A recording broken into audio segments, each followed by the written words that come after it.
आपने वो गाना सुना है, दिल ये जिद्दी है? ईशान किशन का भी दिल जो है वो बड़ा जिद्दी है। मतलब हर बार ईशान किशन के साथ एक कांड होता है। ईशान किशन को लेकर लोगों के मन में सवाल आता है कि ईशान अब पहली, दूसरी, तीसरी, चौथी चॉइस तो नहीं है। फिर ईशान किशन कहते हैं रुको जरा, सब्र करो, मेरा कमबैक अभी बाकी है। और इसीलिए आज हम लिख रहे हैं कि वो तमाम लोग जो ईशान किशन को ये कह रहे थे कि गुरु Ishan Kishan is finished, Ishan Kishan is not finished. Ishan Kishan ने पहले भी जीतने का, लड़ने का जज्बा दिखाया है और एक बार फिर ईशान भाई ने कहा है कि हम लड़ेंगे, जीतेंगे और करके दिखाएंगे। और वो दिखा है इस बार दलीप ट्रॉफी में। दलीप ट्रॉफी में ऋतुराज गायकवाड़ की कैप्टनसी में ईशान किशन आज हीरो बनकर सामने आए। हीरो जिसकी चर्चाएं, जिसकी तारीफ इस वक्त सोशल मीडिया से लेकर टीवी, अखबारों में और क्रिकेट को देखने समझने वालों में हो रही है। क्योंकि ईशान किशन ने अपनी टीम की न सिर्फ इज्जत बचाई बल्कि उस सिचुएशन में पहुंचाया जहां से उनकी टीम जीतने का ख्वाब देख रही है। और साथ ही साथ ईशान किशन ने सेलेक्टर से भी कहा कि भाई साहब हमारी तरफ भी देख लीजिए, ये हर बार इनकी वजह से, उनकी वजह से जो आप हमको बाहर कर देते हैं, मत कीजिए, हम में टैलेंट है।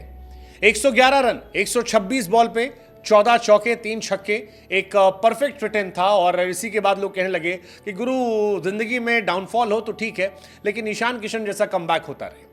इससे पहले बूची बाबू भी जब ईशान किशन गए थे, वहां पर भी एक जबरदस्त सेंचुरी मारी थी, छक्के मार के शतक लगाए थे, छक्का मार के मैच जिताया था। और अब दलीप ट्रॉफी में भी उनका शतक उनके कॉन्फिडेंस को 7वें आसमान पर ले जा रहा है।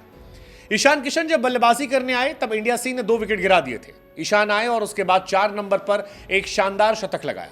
ईशान की ये 4 नंबर की पारी इसलिए खास है क्योंकि आमतौर पर ईशान किशन को जो ड्रॉप किया आता है उसके पीछे रीजन ये आता है कि यार रोहित शर्मा खेल रहे हैं, जायसवाल खेल रहे हैं, शुभमन गिल है, ऐसे में ओपनिंग में जगह नहीं बनती है। लेकिन अब ईशान किशन जो है वो ऋषभ पंत, केएल राहुल की पोजीशन के लिए लड़ाई लड़ रहे हैं। वो एक तरीके से बता रहे हैं कि 4 नंबर, 5 नंबर पर आपके पास भी अपना प्लेयर है। जैसे ऑस्ट्रेलिया में ट्रेविस हेड है, ऐसे आपके पास भी, आप ग्रूम तो कीजिए। वैसे ईशान में पोटेंशियल है। ईशान को जब ड्रॉप किया गया था तब उन्होंने दोहरा शतक मार दिया था। फिर ईशान को ड्रॉप किया गया तब 4-5 नंबर पर आकर एशिया कप में पाकिस्तान के सामने एक ताबड़तोड़ पारी खेली थी जिसकी तारीफ अभी भी होती है। ईशान किशन को ड्रॉप किया गया, फिर बूची बाबू गए, वहां पर ताबड़तोड़ पारी खेली। और अब ब्रेक के बाद जब दलीप ट्रॉफी में आए तो यहां पर भी जबरदस्त पारी। और इसीलिए ईशान के फैन कह रहे हैं कि dear selectors, it's high time for the comeback of Ishan Kishan in Indian cricket team. Ishan Kishan Duleep trophy के पहले राउंड में नहीं खेल पाए थे, आते ही चोट लग गई थी और तब सबने कहा था कि यार ईशान भाई की किस्मत खराब है। मतलब पहले वो कॉन्ट्रैक्ट से ड्रॉप कर दिए गए, T20 से ड्रॉप किए गए, ओडीआई से ड्रॉप किए गए, टेस्ट में अर्धशतक लगाने के बावजूद ड्रॉप कर दिए गए। अब जब कमबैक का मौका मिल रहा है दलीप ट्रॉफी में खेलने का, तब वहां भी परफॉर्म नहीं कर पा रहे, ऐसे कैसे चलेगा।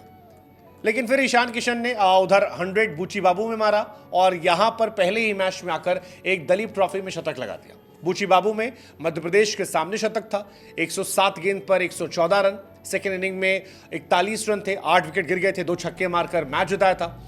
लेकिन इस बार जो पारी है वो ज्यादा अच्छी खास है क्योंकि पहला मैच दलीप ट्रॉफी का पहले राउंड में बाहर होना और उसके बाद सेकेंड राउंड में आना और फिर शानदार शतक लगाना, और शतक भी इंपैक्ट वाला शतक, वो शतक जिसकी चर्चाएं होंगी। कैप्टन ईशान किशन झारखंड के हीरो हैं और दलीप ट्रॉफी में भी वो हीरो बन रहे हैं। एक स्ट्रांग मैसेज दे रहे हैं सेलेक्टर्स को कि आप देखिए हमारी तरफ, अगर आप देखेंगे, मौका देंगे तो हम अच्छा कर सकते हैं। वैसे ईशान किशन ने फर्स्ट क्लास क्रिकेट में जिस तरह की पारियां खेली हैं, सेलेक्टर्स के लिए इतना आसान नहीं होगा साइडलाइन करना, क्योंकि अब प्रेशर जो है वो ऋषभ पंत पर भी होगा, प्रेशर जो है वो केएल राहुल पर भी होगा। और इस साल क्योंकि बहुत सारी सीरीज है आगे, ऐसे में ईशान किशन अगर ऐसी 1-2 पारी और खेल देते हैं तो फिर सेलेक्टर्स के लिए मजबूरी हो जाएगी उनकी तरफ लगातार देखते रहना। वैसे व्हाइट बॉल क्रिकेट में ईशान किशन मेरे हिसाब से फिलहाल विकेट कीपर में नंबर 1, नंबर 2 चॉइस हो सकते हैं। आप अगर केएल राहुल को ड्रॉप कर रहे हैं तो ऋषभ पंत और इनके बीच में, संजू सैमसन बीच में हेल्दी कंपटीशन हो सकता है। रेड बॉल में भी ईशान की परफॉर्मेंस फिलहाल उन्हें नंबर 2 विकेट कीपर के तौर पर एस्टैब्लिश कर रही है। लेट्स सी क्या होता है। लेकिन पहले सेंट्रल कॉन्ट्रैक्ट का जाना, फिर डोमेस्टिक के लिए फोर्स करना और अब डोमेस्टिक में आकर छा जाना, ये बताता है कि ईशान किशन में बहुत जान है। दोनों टूर्नामेंट में, बूची बाबू और दलीप ट्रॉफी, दोनों इंपॉर्टेंट टूर्नामेंट थे और दोनों में लीड करके खेलना ये कमाल है। शायद इसीलिए फैंस भी कह रहे हैं कि अब शानदार एरा की शुरुआत होने वाली है। लेट्स होप, क्योंकि बिहारी झारखंडी बाबू ईशान किशन के लिए काफ़ी लोग ऐसे हैं चाहते हैं कि उनकी वापसी हो जाए। अब क्या होगी नहीं होगी ये देखने वाली बात है, लेकिन जो काम ईशान के पास है वो ईशान कर रहे हैं। जो काम जयशाह ने उनसे कहा था कि ईशान किशन को वापसी करनी है तो घरेलू क्रिकेट को महत्व देना होगा, अब वो घरेलू क्रिकेट को ना सिर्फ महत्व दे रहे हैं बल्कि घरेलू क्रिकेट में अच्छा भी कर रहे हैं। ऐसे में अगर उनको मौका मिलता है तो ईशान काफ़ी बेहतर कर सकते हैं। लेट्स जस्ट होप कि ईशान यूं ही खेलते रहें अपनी टीम के लिए और फिर उनकी वापसी हो।